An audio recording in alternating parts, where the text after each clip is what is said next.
my distinct pleasure to welcome Joe Watkins, a member of the Choctaw Nation of Oklahoma. He currently works as a senior consultant for archaeology and cultural education consultants, and is an affiliated faculty member in the School of Anthropology at the University of Arizona. He was president of the Society for American Archaeology during 2019 to 2021, and his study interests concern the ethical practice of anthropology and anthropology's relationships with descendant communities and populations on a global scale.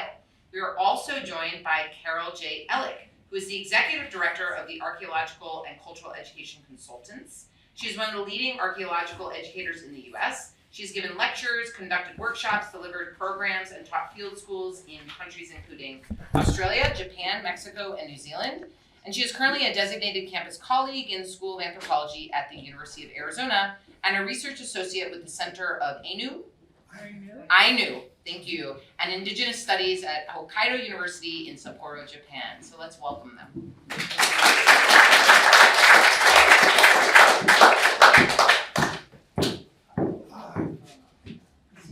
Good afternoon. It is on. It's just I speak very softly.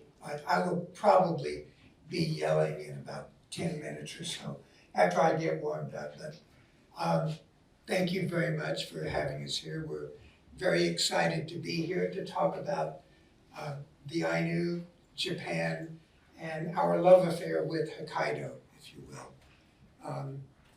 So we're going to do sort of a tag team thing. We don't have it really planned out to the exact minute or so. So I may say something, Carol will correct me, and then I will grab the microphone, and we'll be wrestling up here. It'll be like worldwide wrestling. So. And you wonder why I'm wearing a sling. So, other than that, again, my name is Joe Watkins. I'm very happy to, this last year, working with the University of Arizona Press, to put together a project that we've been talking about, or I've been talking about, since at least 2008. The first time we went to Japan, to Hokkaido, was in December of 2007. We had a very quick trip. It was a 4-day trip. We got there on Thursday, gave presentations on Saturday, went to a museum on Sunday, and then had to fly out on Monday. We said, we wanted to stay longer, but our colleagues in Japan said, don't worry, we will invite you back. You'll be coming back more.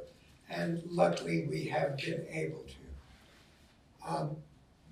Again, the project, when we started, was looking at, well, we got invited to Hokkaido to give presentations and talks because in 2007, the Japanese government recognized the Ainu as Japan's indigenous population.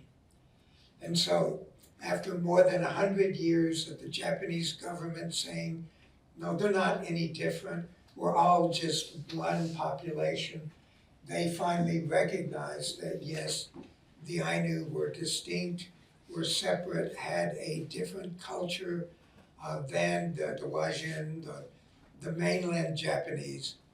And so with that recognition of the Ainu as being distinct and different, colleagues were asking us to come over and talk about how things happen in the United States. We gave presentations about repatriation, about American Indian descendancy, how particular tribes determined who was and who was not a member, gave presentations about tribal sovereignty, really just about anything that both the Ainu, the Japanese government, Hokkaido University wanted to know about how they could help the Ainu become much more recognized both on a global scale, but really within Japan itself. So if you ask most people about the Ainu, if you ask the person on the street, most people will say, well, they disappeared long ago. Or they might say, I knew an Ainu once, but I'm not sure where they are.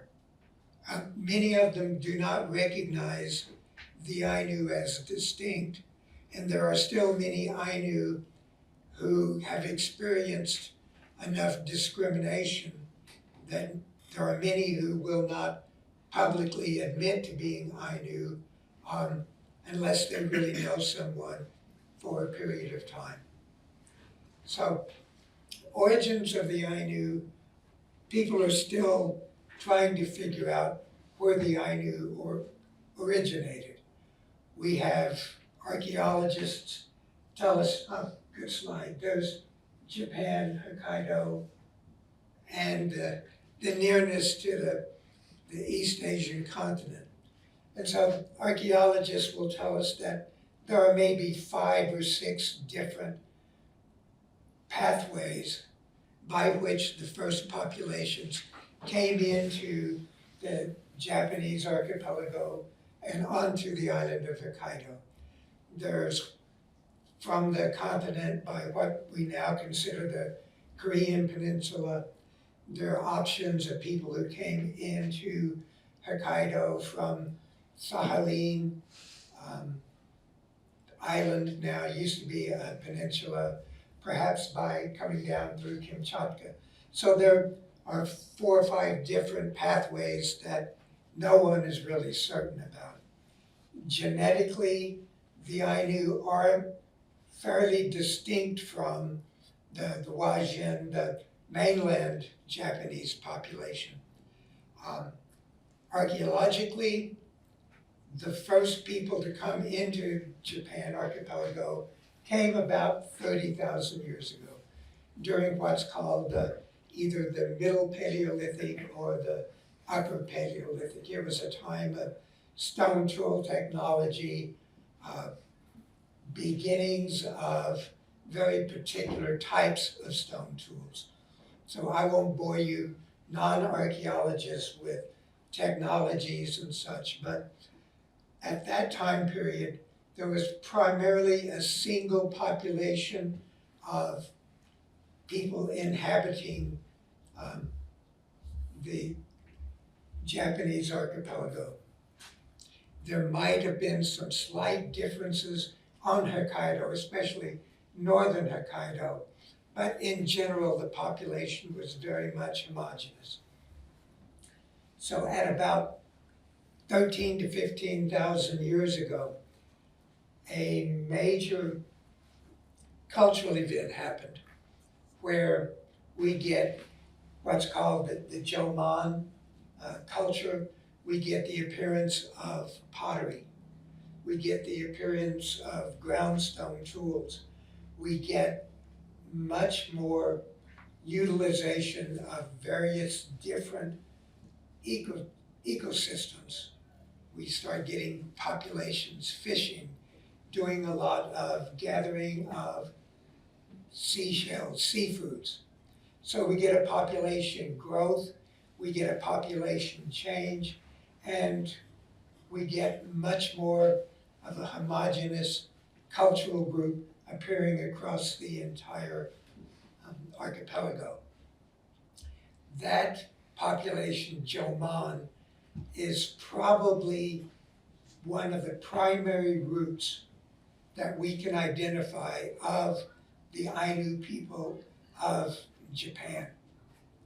So the Jomon was a very long-lasting archaeological complex. It lasted until about 3,000 years ago. So about 3,000 BC, 5,000 years ago, we get another group of people, a population, coming into the island of Kyushu, then into Shikoku and onto Honshu, primarily from the Korean Peninsula. This group brought into the archipelago the practice of wet rice agriculture. Also brought in with it many of the ceremonial structures related to wet rice agriculture, administrative functions of that culture, as well as much more metal, iron, copper, bronze, these sorts of things. So with this Yayoi is the name of that group, with this Yayoi overlay, that's where we find the real foundation for contemporary Japanese culture, the Japanese state, the Kofun, and later what we now can see as the Japanese the development of the Japanese state. So with that Yayoi is where we see the real distinction between the Japanese mainland of Honshu, Shikoku, Kyushu, and Hokkaido. Because on Hokkaido, the climate is not one that really can allow wet rice agriculture. So Hokkaido archaeologically really stayed about the same as it was at 5,000 BC. So that separation of 3,000 years is what has allowed the Ainu to develop in place, if you will, in Hokkaido, in the northern parts of Honshu Island, on the island of Sakhalin, and a little bit on the Kuril Islands going up into Kamchatka. So with that archaeological distinction, as well as the genetic distinction between the mainland Wajin Japanese and the Ainu, we start getting the overlay of what the cultural differences, the historical differences, and we still see the expression of the genetic differences in many Ainu. Many of the Ainu phenotypically are very large face, have very larger skulls. Many of the Ainu men have beards, curly hair, so they look distinct from the more Japanese mainstream, mainland Japanese Ainu, Japanese Wajin.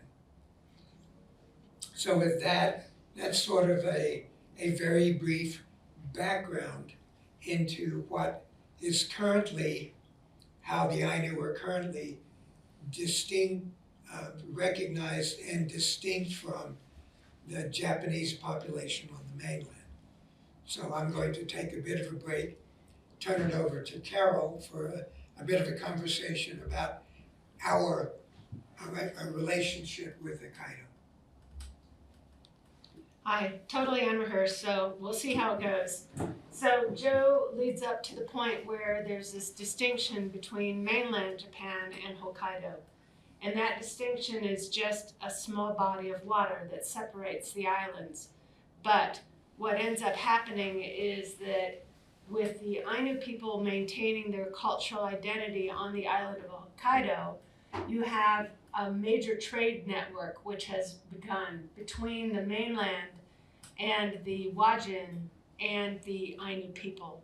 So there starts to be a distribution of from the mainland side, you've got the lacquerware and the metal objects coming up to Hokkaido.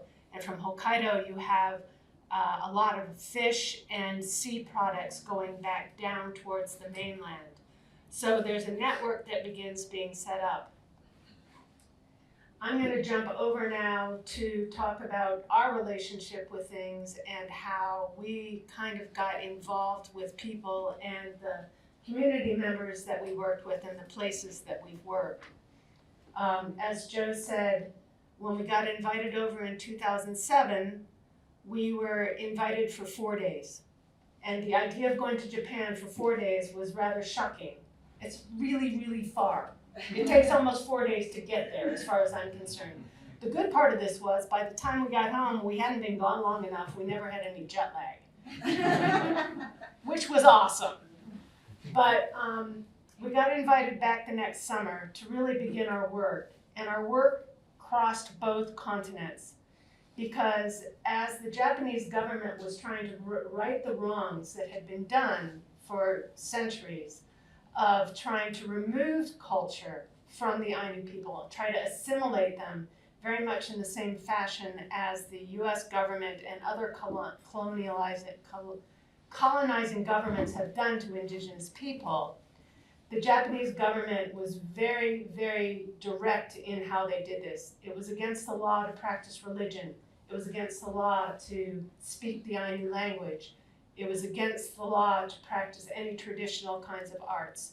And they wanted to just assimilate the Ainu into the Wajin, Japanese, more traditional culture. So now we're presented in 2007 with this issue of decades, centuries of discrimination and removal of culture. So the Japanese government is trying to go back and figure out how to undo the wrongs and how to give people back their culture. So they started looking beyond Japan to see what was going on in other countries where colonization had taken place. And we spent a great deal of time, not just in Japan, talking about issues of repatriation, about tribal identity, about starting cultural programs, about public education, to educate Japanese about what Ainu is and to try to remove some of the discrimination that had been burned into people's minds for generations. And they started looking at what went on in other places. So not only did we work with representatives from the Japanese government, the Ainu community, and the Center for Ainu and Indigenous Studies at Hokkaido University in Japan, but we worked with various members of these communities when they came to the United States and visited Washington, D.C., and talked to people in the repatriation office at the National Park Service, talked to people at the Smithsonian, the Museum of American Indian. They came to, there's a picture in here of the group in Oklahoma when we were there, in front of a teepee. It was Native American Week, and there was a teepee on campus, and we took the group to the Chickasaw Cultural Center to show them an amazing example of a cultural center that was tribally run, tribally developed, and open to the public. From these things, they started developing ideas for how to go about doing repatriation, how to build a cultural center in Japan. What I saw as an issue was we again had the Japanese government, in a very patrilineal sort of way, direct how this was going to happen, not with a whole lot of input from the Ainu. And so one of the things that I did was I asked that question of, okay, you're doing a great job of going to museums and talking to government officials and finding out all of this from the colonizer perspective. But all of the things that have happened in the United States, repatriation being the biggest one, have had a huge impact on the Native American communities who now have to comply with the legislation that's been passed. So how are you going to talk to the Ainu people and include them in the decision making so there's not just an impact on them? And so we did a little study. One of our former students, who is now associate professor at Hokkaido University, and I did a little study where she came over and she actually went around. We talked to 3 different tribal communities here in Arizona to hear what they had to say about what they've had to do in order to work with the legislation that the United States government has imposed for repatriation. In meetings in DC, where we're listening to people talk about developing the repatriation and to think about how do you return ancestors to a community, their feeling was, you look at the genetics, sometimes they actually, well, a lot of times they actually had the name tags of the people from the graveyards from the people had been removed for study in the medical schools. But the idea was always being talked about through the paternal lines. And I listened to this and I asked a very simple question. Well, traditionally, are Ainu patrilineal or matrilineal? Do they follow the mother's line? Are the women the leaders? Who are the decision makers traditionally without the overlay of the Japanese government? And again, this got them thinking in a very different way about decision making. Not that it impacted much, but at least it made them think a little bit. There was the development of the National Museum for the Ainu. It was put in place right next to a living history museum that we visited in 2007 the first time, which was a living history museum. So you now have this big Japanese government developed National Museum of the Ainu and a living history museum working with each other in the town of Shiroi. And it is big and it is beautiful, and it has Ainu involvement, but again, it comes from a very Japanese perspective. A lot has changed and a lot has been added. Real simple idea, back in 2008, a 7th grade high school teacher came and talked to me about Ainu. They came to a public day on the site we were working on. And he said, there's nothing in the history books about Ainu. When he came back out to the site a year later, he said, there's now actually a chapter in the Japanese history book about Ainu. So slowly, that was 2008, 2009. So slowly these things started being incorporated. Hokkaido University Center for Ainu and Indigenous Studies has its own building, it has its own staff, it has Ainu people who are working there, people who are managing programs and who are making decisions with the university and with governmental leaders on how things will go. So it's amazing what has actually been done in the not quite 20 years. But not even a full generation has passed. And it's going to take time, I think, to take this to probably the next level. Working with community, working with development for different communities to see the benefit for Ainu people and their knowledge and their skills to be highlighted. Right now there are basically 2 or 3 different Ainu communities which are actually looked to for their arts, for their museums, for their knowledge, for what they can do to bring in tourists. And that is the main draw that I see for what these Ainu communities represent to the Japanese government. The main one that is really growing and doing something is Biratori and Nebutani. It's the community that was impacted greatly by the building of the Nebutani Dam. It basically wiped out their whole community when the flood levels were brought up after the dam was built. And now the Ainu community there is very strong. They have their own cultural center and some of the most amazing wood carvers bringing back the traditional wood carving of the Ainu people. So I'm going to, that's the Ainu folks and Japanese folks in front of the TPN, University of Oklahoma. So I'm going to turn it back to Joe and see where he wants to go from there. Thank you. I think part of the issue that we are seeing, both from a distance and based on our 20 years of going to Hokkaido, is the fact that currently the Ainu are trying to learn how to become an indigenous people. There are a lot of indigenous groups, a lot of groups of Ainu on Hokkaido. There are a couple of large groups on the island of Honshu in Tokyo. But right now, some of the issues are that there is no single Ainu government, if you will.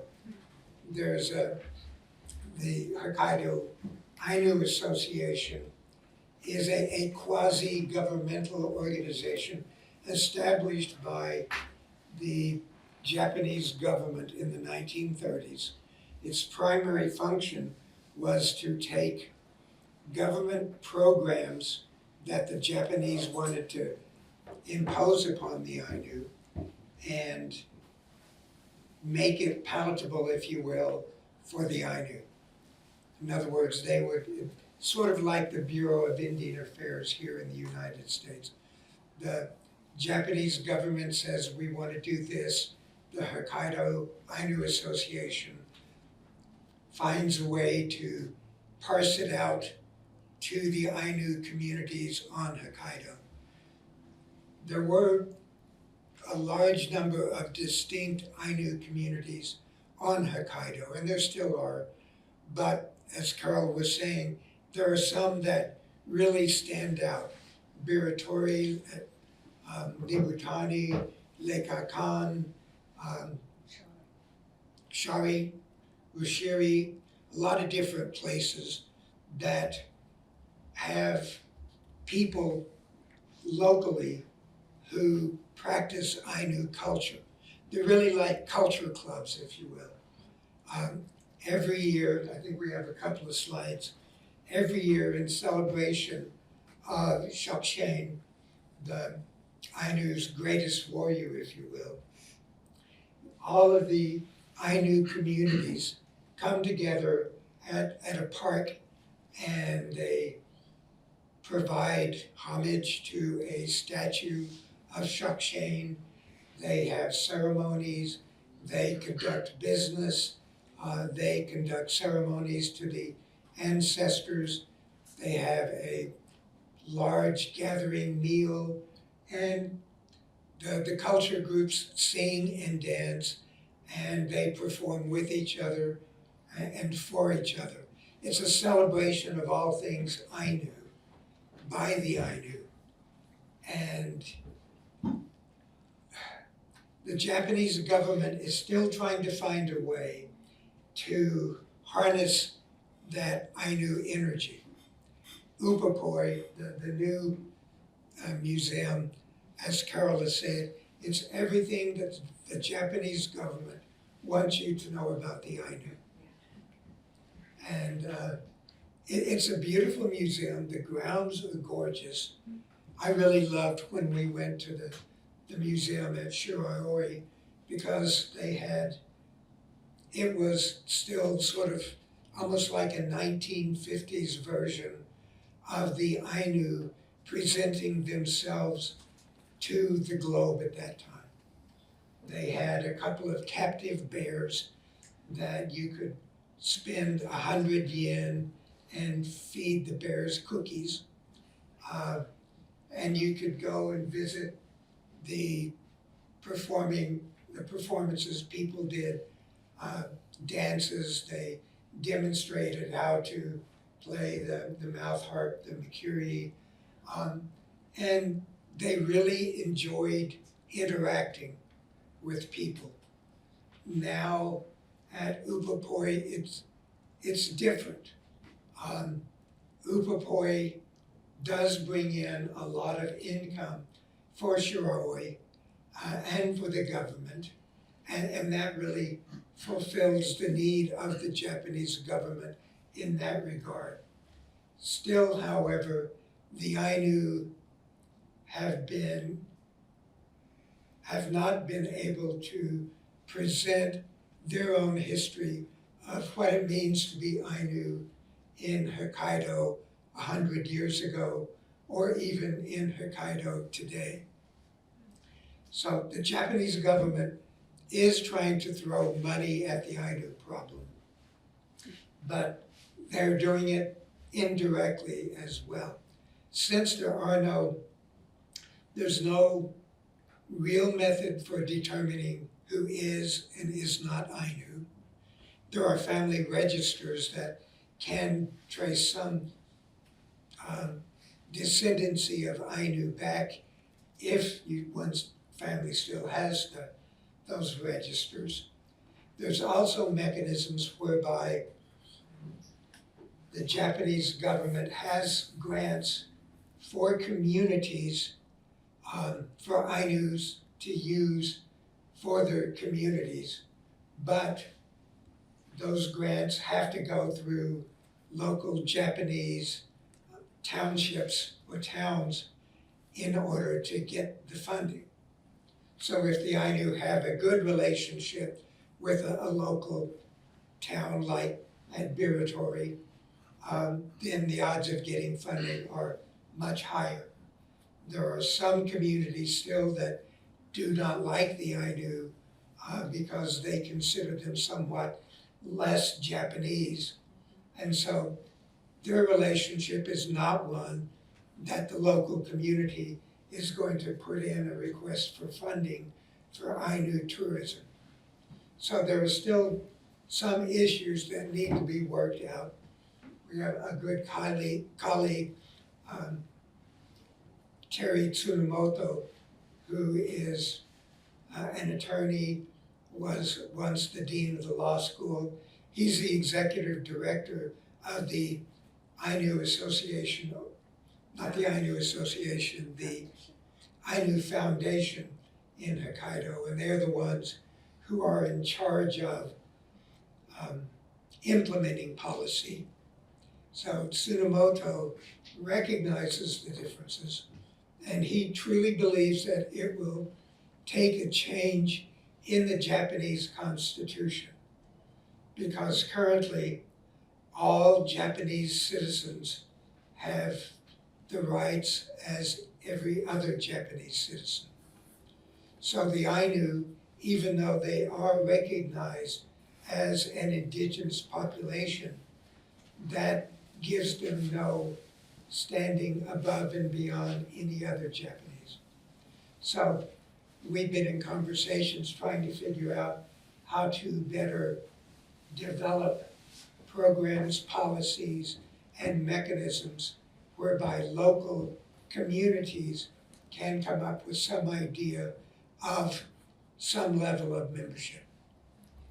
You keep talking about Ainu population. Can you hear me? I don't need that thing. Okay. When we first went to Japan, it was estimated that the Japanese population was about 23,000 people. Ainu population, sorry. And then it went down slightly, and then it went back up, and I got to wondering how this was calculated. And they said, well, there's a census, and in the United States we get that card that comes and you're supposed to fill it out, and it's at a household level, and they find out how many people and everything about you. In Japan, how this was determined is that the mayor of the prefecture, which is kind of like the county, is asked to give an estimate of the number of Ainu people in their community.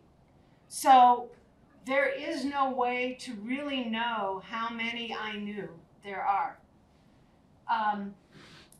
We had a student who's, she now has a PhD in anthropology. She's half Ainu. And she said when she was growing up, she did not know she was Ainu. And one day when she was about 11, she heard her mom and her aunts talking, and she couldn't understand what they were saying. And she asked her mother about this. And her mom said, if I tell you this, you are not allowed to tell anybody. You may not tell your best friend. You may not tell your cousins. You may not tell anyone. And she agreed. And she said, you are half Ainu. And the girl was horrified because, of course, she's heard horror stories about what Ainu are. And so her mother had to give her an entire family history and Ainu lesson and bring her into the culture that she knew nothing about starting when she was 11. And she had to keep this as a secret.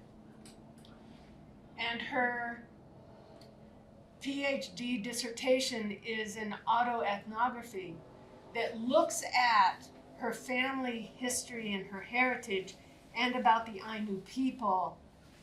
And the university didn't know what to do with this because they've never had anything like it. It did happen. She did get her PhD, but now she is looked at as being the authority on being Ainu at a university level, and it scares her. And she has kind of gone into hiding because all of those things of discrimination and then all of the positive things that are coming out of what the work has been for the past 20 years, she's the recipient of all of that.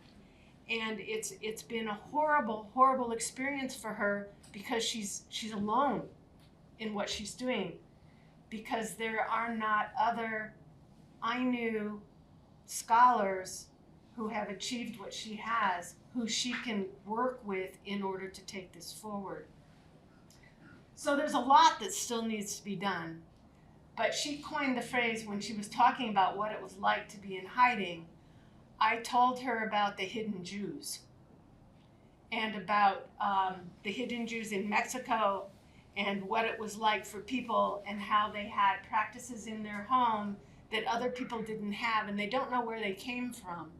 And all of a sudden she realized that maybe her history wasn't alone by herself, that this had happened in other places in the world. So she now talks about the hidden Ainu as part of her identity and as part of what is going on at this point.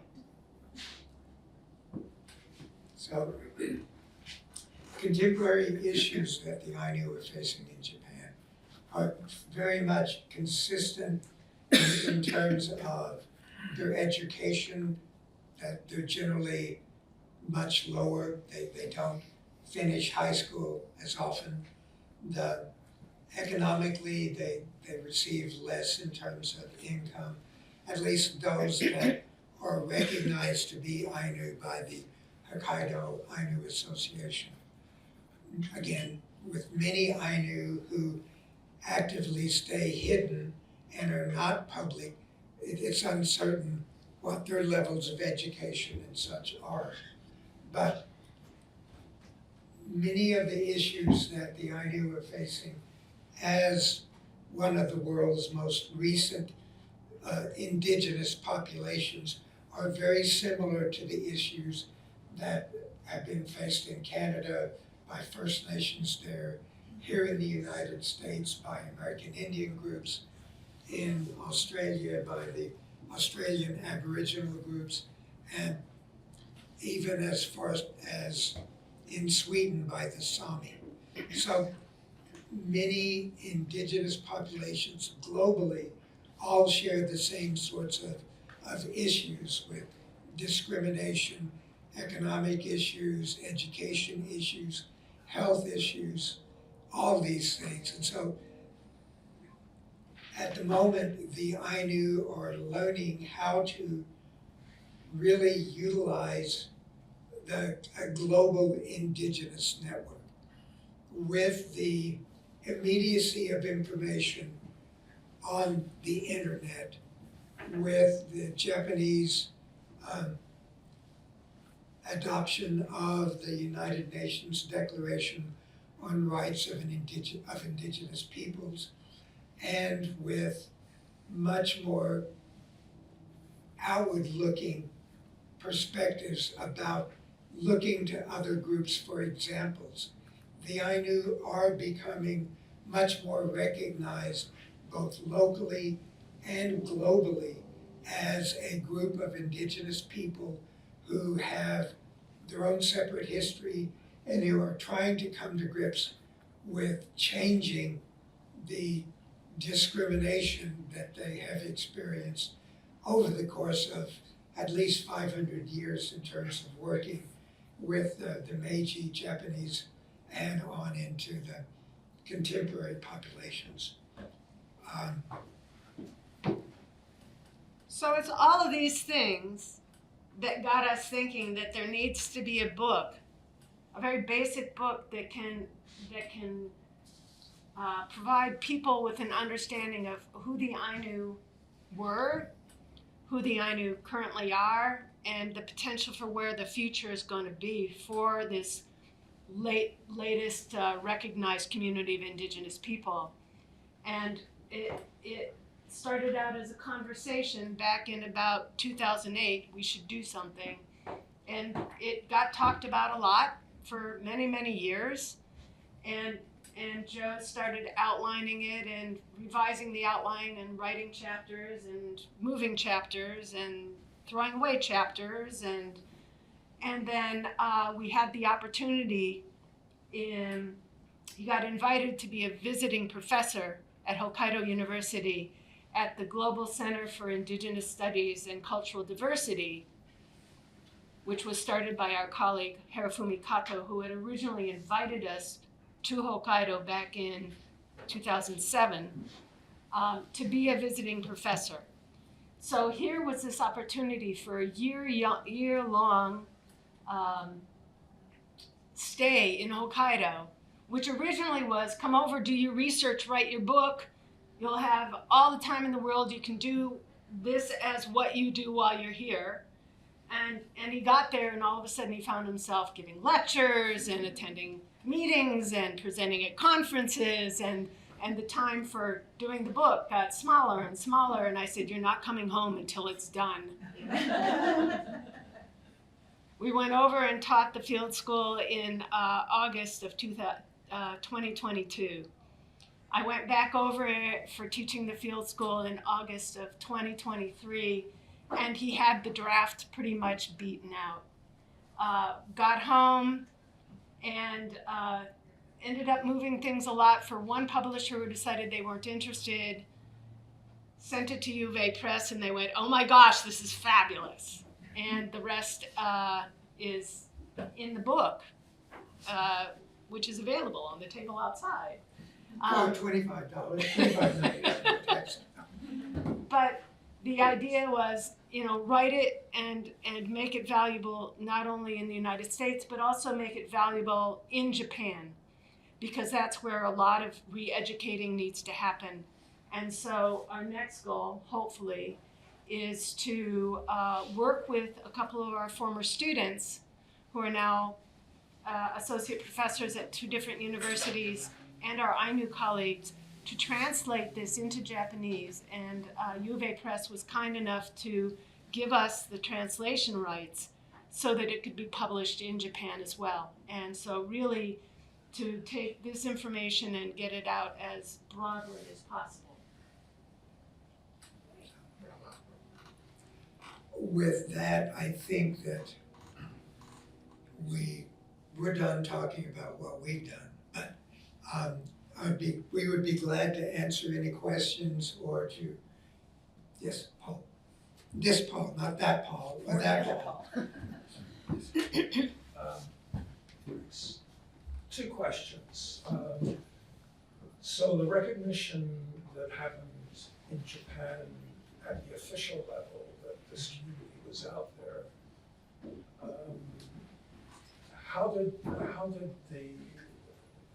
what kind of conversations were happening within the Japanese government or society that things should change, we should recognize these people?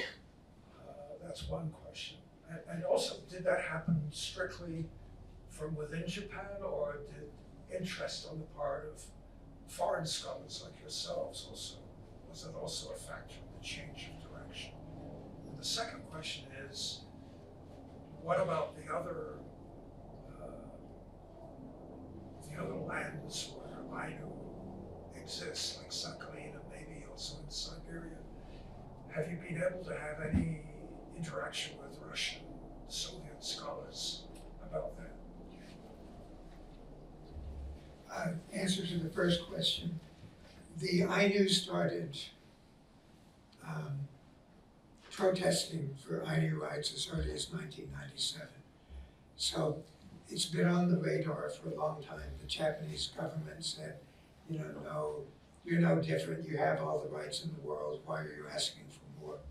Ultimately, a more liberal government came into power, and I think there was one Ainu individual who was a parliament member in the 1980s and 90s. But eventually, I'm not exactly sure why it happened at that time. There were a couple of court cases. 1997, the Japanese court decided, that's when they said that the Ainu are an indigenous population. Although that decision had a lot to do socially, it didn't have any effect on the government. But with that precedent set, it became easier for the Japanese government to make the pronouncement. At that time, the pronouncement really, it has no teeth to it. It's like making Arizona, we could make it honorary Choctaw reservation since I live here. I mean, it has no real saying or no effect that I could say it as long as I wanted to. So I'm not sure exactly why 2007 had a magic date to it. I'm sure if I could get back into the newspapers, I might find more information. Or if I could sit down with Terry Tumamoc, he might could tell me as well. The other question, I think I forgot what it was. Currently the Sahaline Ainu in the 1860s were moved to Hokkaido as a result of the Japanese-Russian treaty. Sahaline became Russian territory, and so the Ainu were moved to Hokkaido with the other Ainu. Eventually, most of the Sahaline Ainu went home. Currently, Russia does not have a governmental recognition of the Sahaline Ainu as separate from Russian people. The Sahaline Ainu and the Hokkaido Ainu do interact quite often. The people move back and forth, across the ocean there, the sea there. So, and we've met a couple of Russian Sahaline Ainu, and their clothing are different. You can recognize a Russian Sahaline Ainu just by the ornamentation on the clothing. So, and they do interact quite a bit with the other Ainu. And the scholar side of it is that we have colleagues that we've worked with that are, what's the university up by Lake Baikal? Anyways, there's an exchange of Russian academics with Hokkaido regularly, and they work together. A lot of the reason is Hirofumi Kato did a lot of work in Russia up by Lake Baikal and has worked with a lot of the scholars there. So there is a back and forth between the two universities. And internationally, there's a lot of other scholars who have who work with indigenous cultures, who go back and forth and work with Ainu and with the Ainu researchers as well. The Center for Ainu and Indigenous Studies brings in people who are working on topics related to Ainu and Ainu studies. So it's really quite open. Most of the field schools that we worked on were international in scope in both the instructors and also the participants. The field school that goes on Riboon Island every summer now is an international archaeological field school. It's open to anyone who's interested in working there. It's for credit or not for credit, and they have Ainu artisans and traditional cultural leaders who present, who participate, and it's quite an amazing thing if you know of anyone who would be interested in participating in that kind of thing. Yes, ma'am. I have 3 questions. I think the first two are pretty quick. Oh. Do you mind using it? Oh, sorry. So, 3 questions. I think the first 2 are pretty quick. When you asked, is this a matrilineal or patrilineal culture, you didn't tell us what the answer was. Traditionally, it was matrilineal, so through the women. But over time, they've incorporated in, of course, the traditional Japanese patrilineal. Okay, and to what extent is the language still alive? Is to what extent? The language still alive. There's incredible language revitalization. There were a lot of audio tapes made of traditional language, and those have been archived and are now being brought out and being used to start reintroducing Ainu language. The Culture Center in Biratori, Nebutani, teaches language. So there's language classes for the community and down through the children.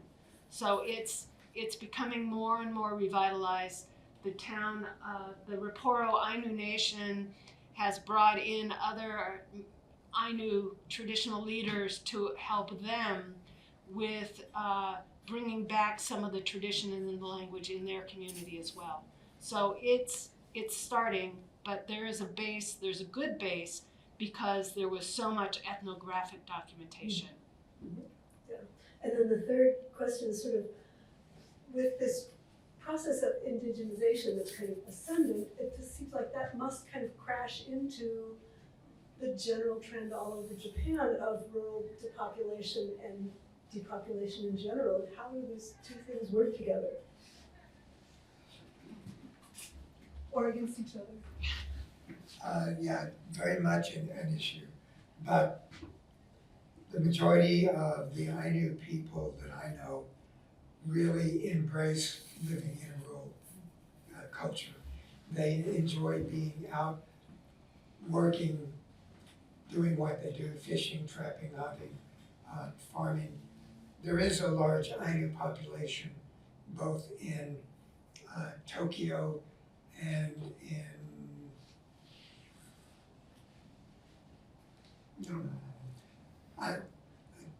I'm sorry. Another big city. Another big city, Osaka. There we go. But those communities, in order to be recognized as Ainu by the Japanese government, you have to be on Hokkaido.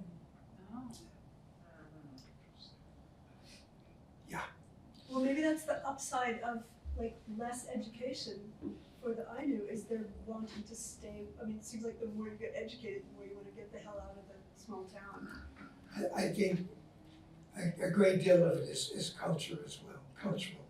I think that a lot of the people, as they learn more about their Ainu heritage, they really get caught up in the fervor of it. So most of the Ainu people that I've spoken with and got to know some quite well are very happy living in Hokkaido. They wouldn't want to move. They don't even want to live in Sapporo. Sapporo is a wonderful town, but it's not Biratori or wherever. So they do like staying home. And the communities are very welcoming. We're archaeologists, we're anthropologists, we're used to walking into community and being the non-participant observer, sitting in the back and not really even being there and just letting things unfold in front of you. And it was pretty frightening the first time we went to community and we were watching the ceremonies going on and the elders come over and grab us and bring us up to the front to participate in what we were watching, and I wasn't watching that carefully. And it was such a different experience, but they really want people to know who they are and what their culture is, and they're very proud of it, and they want to share it. And if you make a mistake, it's okay. Back here and then you. There's been a lot of bear attacks in this area in the north. Has there been any reaction from the Ainu? Is there any ceremonial thing, or do they have any take on what's going on with the bears? I think the bears, like anywhere else, are being pushed back and pushed back and pushed back into smaller and smaller environmental spaces. The archaeological site that we worked on in Shari Town, we ended up never being able to go back again because of the bears. The bears started coming down and roaming the streets of this town, and it was no longer safe to work on the site. Quite interestingly, this site was, it had epijomon pit structures, humongous pit houses. And, you know, they're 3,000 years old down at the bottom. And up on the upper layers, you have historic Ainu bear skulls from the ceremonies and the inau and which are the ceremonial, oh, there I am pointing at one that was from the historic use of this site. So they continue now, even today, to honor the bears and to celebrate them and to hold the ceremonies on the same places that their ancestors did. About how they feel about the bears and attacks and all of that, I don't know. I don't know if they have anything that they're practicing culturally. Traditionally, the bear ceremony, they would get a baby bear, a cub, and they'd bring it to their community, and for 2 years they'd raise it like one of their children. And then they would hold the bear ceremony to honor the bear and the ancestors. They're not allowed to do that anymore. That was one of the things that was made illegal.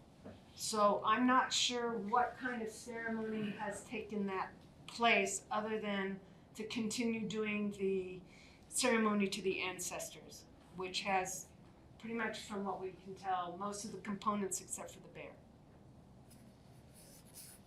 Yeah, they had, they have ceremonies to honor the ancestors. There's ceremonies for the first salmon.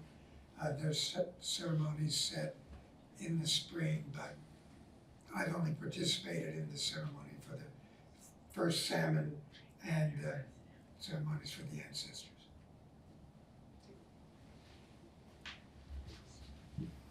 Do the Ainu have a distinct creation story? Is that something they talk about or share with you? They do have distinct creation stories. They have about 3 or 4 different ones. And many of the stories are told in the form of a song. And so they'll sing the song and it can last for 3 or 4 hours.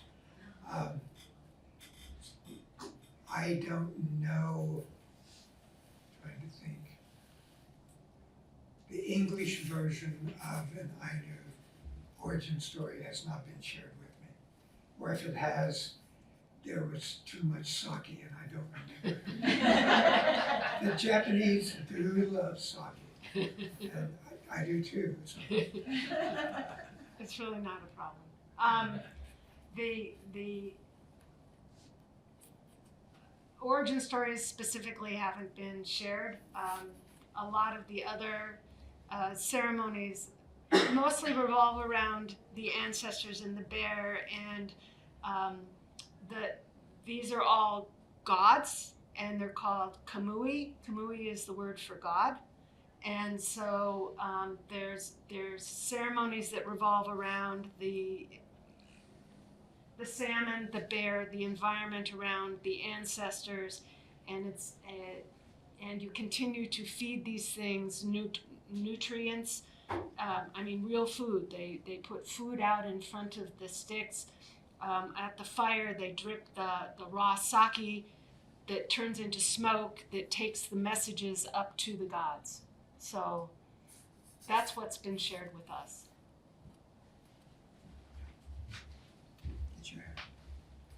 Thanks, Joe. Thanks, Carol. Great presentation. Looking forward to reading the book. You know, as you guys know, I can't help myself but critiquing government policy and whatnot. And the mention of the United Nations Declaration on the Rights of Indigenous Peoples, I was kind of wondering how you would grade Japan for its adherence, adoption, implementation of that principles and articles in that declaration, because I don't hear much in what you're saying about them doing much by way of walking that talk. I would say that I would grade the Japanese government about equal to the United States government. So a 0. Yeah, because the Japanese government says, oh, we do that anyway. Sovereignty? No, the Ainu don't need sovereignty. We know what's good for them. The Japanese would say that the Ainu have sovereignty, as much sovereignty as any other Japanese citizen, so therefore they're equal. So they're living up to the spirit of the declaration. You know, it's a matter of interpretation, but I would say the Japanese government, looking at it from a non-Japanese citizen, they're doing absolutely nothing. And you know, they recognize what it says, but they're not making any policy changes. They are not providing any concept of sovereignty for the Ainu in relation to natural resources, to animal resources, to being able to self-govern themselves. So in that regard, it was signing on the dotted line, nothing more. And I'm going to try to be positive here. I'm going to drop a little positive note in here and say this is less than 20 years old. And it feels like a really long time that this has been coming for a long time. But in actuality, this is still very young. It's young in the process, and they're still trying to figure this out. The records for many Ainu people were burned in a huge fire. How do you recognize people when you don't know? Do you look at DNA? Well, DNA does not equal culture. How do you trust self-identification? If you start giving money out to Ainu to be able to go to college, because less Ainu go to college, how do you know that other people aren't just going to say, hey, here's free money, I'm going to be Ainu today? They're caught in trying to figure out how to move this forward, and I think that it's maybe overly cautious, but it's going to take time, and I have hope. We have a start. That's what I like to take into consideration.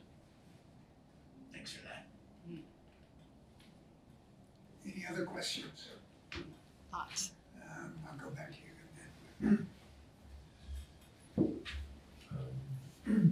To what degree is the situation of the Ainu similar or different from the people in the Ryukyu Islands, who speak a different form of Japanese entirely, ethnically, there are variants with the mainstream?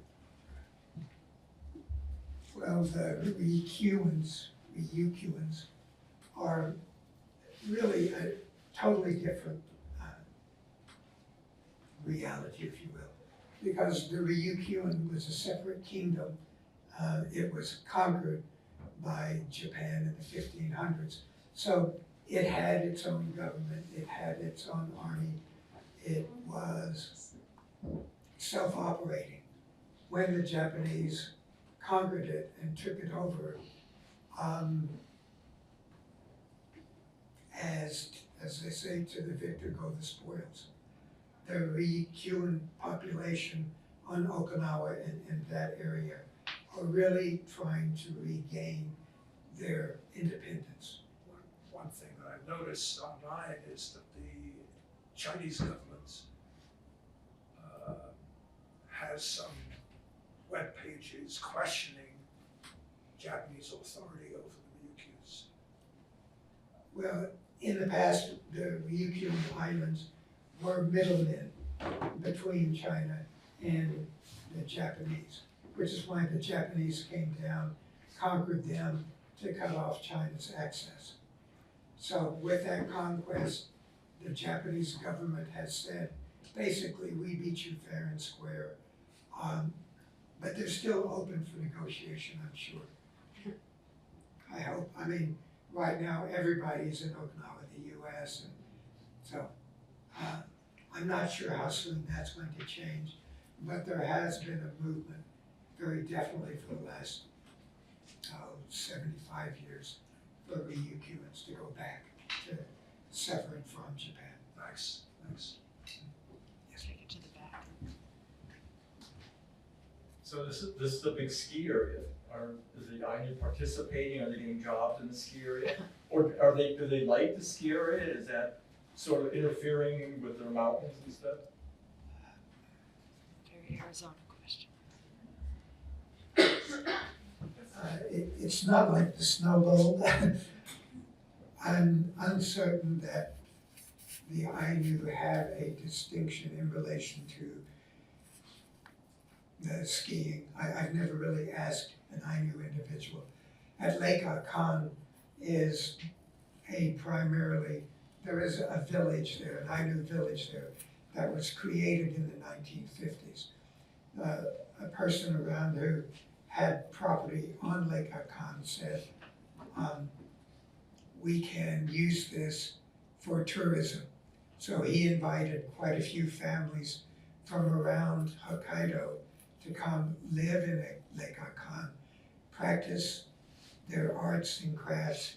He showed them a German Bavarian bear and said, you guys should start carving these.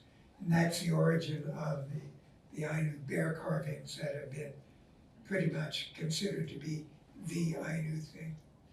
So there is a large ski area there at Lake Akan, but again, I don't know whether there's any plus or minus perceptions about it. Anyone in the back? Oh, yes.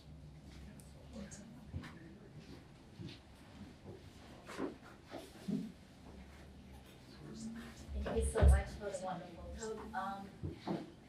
I vaguely remember there was some kind of movement that Ainu people or group of people are trying to not to use the word Ainu because Ainu, I thought that their own language means human, and that's another way of the Wajin perspective of them Japanese people calling this group of people to distinguish. And so, have you met anybody who are kind of resisted to be called Ainu, or if you can elaborate that?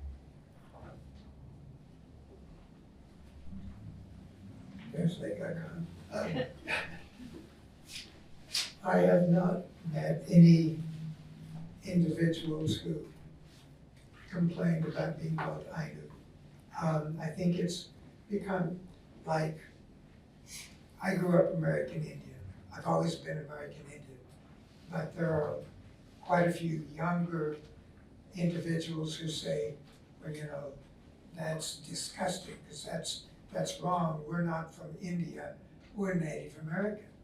And then I say, well, my wife was born in America, she's native born American, so what's the difference? So I think early on,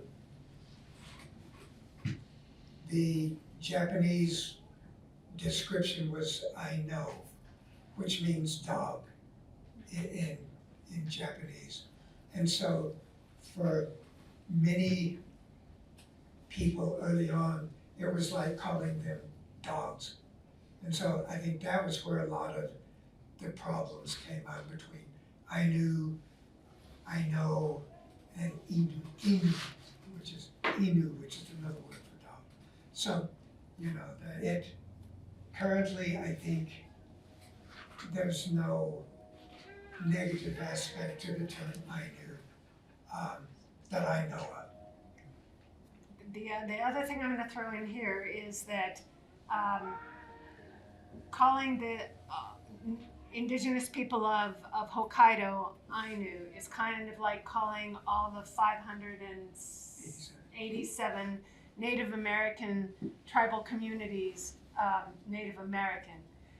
Traditionally, each of these, there were individual bands, individual groups of Ainu people, and they organized themselves along the rivers, which went from the mountain down to the sea. And so if you can imagine these different sectors of the island of Hokkaido, the different communities of Ainu used, occupied, and worked within these different riverine systems. And each of those bands would have been their own community with different language variations. They could probably all recognize, but they had their own dialect. So to call everybody Ainu as one group of people is like calling all of the different tribal communities here Native American.